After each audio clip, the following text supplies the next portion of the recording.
flexion, extension, then lateral flexion to the right, lateral flexion to the left. Rotation to the right, rotation to the left. Saan ang kamay? Sa nape, sa forehead. Okay? Next, shoulder, flexion, extension, abduction, adduction, and then horizontal adduction, horizontal abduction. This is Internal.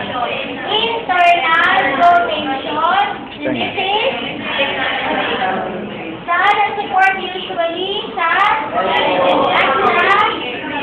okay. Elbow. Saan ang hand placement? Okay. Wrist.